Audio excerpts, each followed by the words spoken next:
Ayun oh. Kung mapansin nyo mga kaibigan, napakalakas ng pressure. Ayan oh. Magandang araw sa inyo mga kaibigan. Share ko lang sandali itong nabili ko sa Lazada. Yan, bali ito yung price nya, 1,095.50. Yan, buksan lang natin. Baka magkaroon kayo ng konting idea dito sa video natin.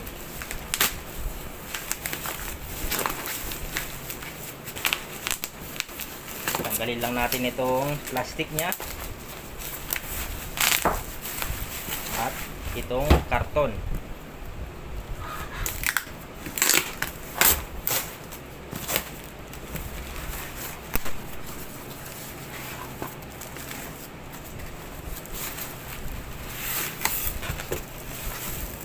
Yung bali ito siya mga kaibigan, isa sang water pump.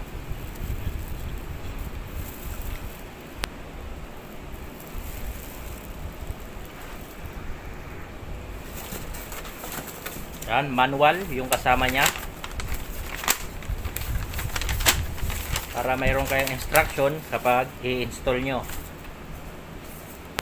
Bali ito mga kaibigan ay 220 volts at 1.0 horsepower. Yan, bali ito mga kaibigan ay ikakabit natin to kasi nasira yung aming water pump, kaya bumili ako ng bago. Yan. Yan, pero bago natin ikabit ay subukan natin muna kung gumagana. Baka mamaya na ikabit na natin hindi siya gumagana. Yan, bali ito yung kanyang wire. May tatlong wire yan. Itong kulay yellow, ito yung ground. Kaya okay lang na hindi na natin isama yan.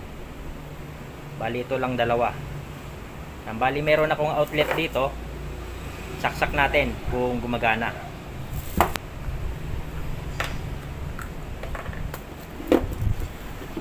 Bali saksak lang natin sa dito sa ating outlet. Pero siguraduhin muna natin na nakapatay yung outlet natin. Kasi may rotary extension. Yan, mayroon naman switch yan. Para just in case lang. At saka i-open natin yung kanyang switch. Umaandar yung ating water pump. Yan, patayin na natin. Bali yan, okay, gumagana itong water pump natin. Ngayon ay install naman natin to para masubukan natin kung maganda ba yung higop ng tubig, kung okay ba, kung makakahigop ba siya.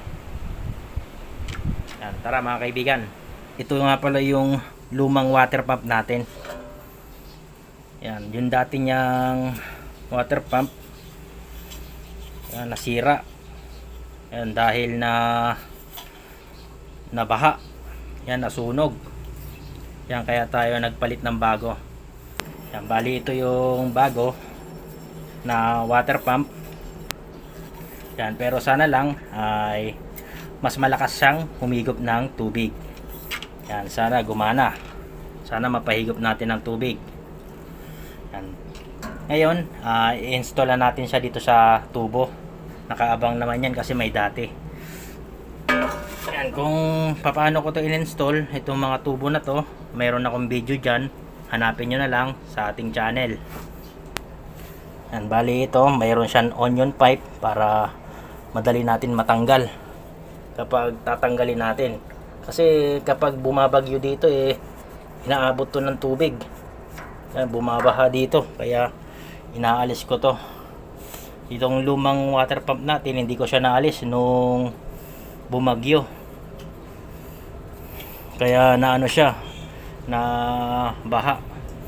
Yun, nasunog.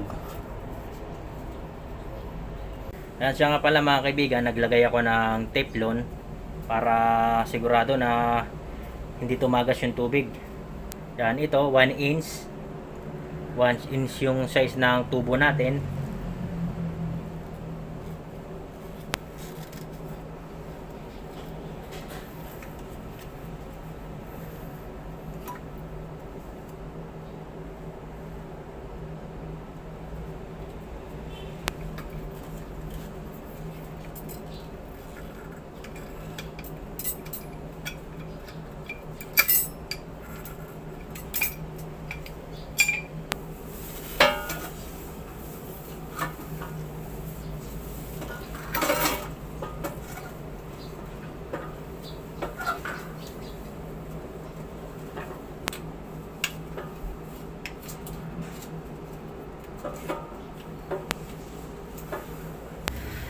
Ngayon mga kaibigan, okay na tayo dito sa kanyang tubo.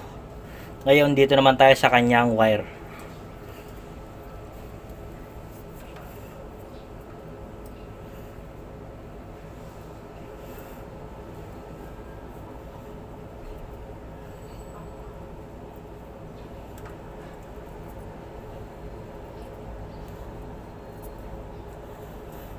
Bale yan, balutin lang natin to ng electrical tape. Yun mga kaibigan, okay na. Okay na tayo dito sa wiring. Ngayon lalagyan natin to ng tubig. Buksan lang natin para mas mabilis umakyat yung tubig niya. Punuin lang natin to.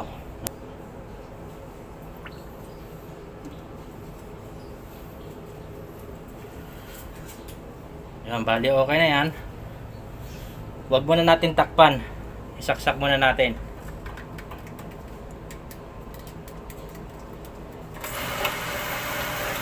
Yan, kasi kakargahan muna natin yan.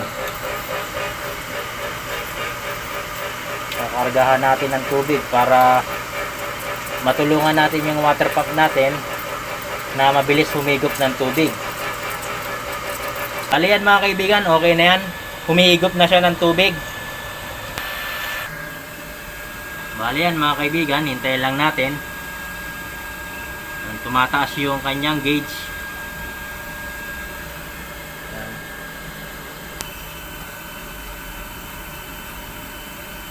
Ngayon mga kaibigan, buksan natin. Yan. Ito yung ating hose.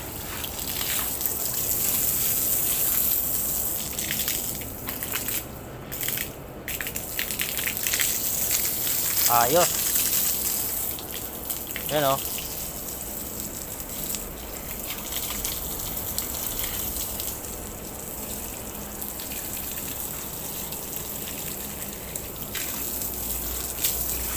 Okay siya mga kaibigan.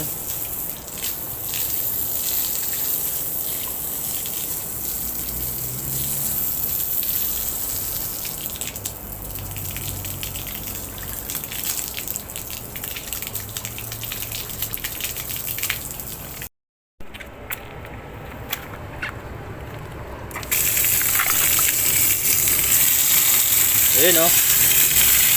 Kung mapansin nyo mga kaibigan, napakalakas ng pressure. Ayan o. Ayos.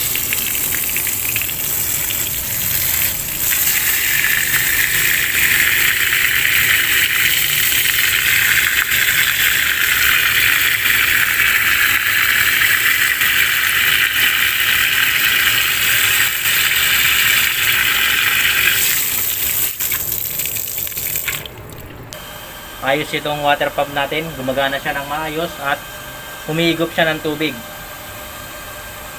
Yan, kung interesado kayo sa water pump na to, yan, order lang kayo doon sa Lazada. Yan, dahil doon ko siya nabili.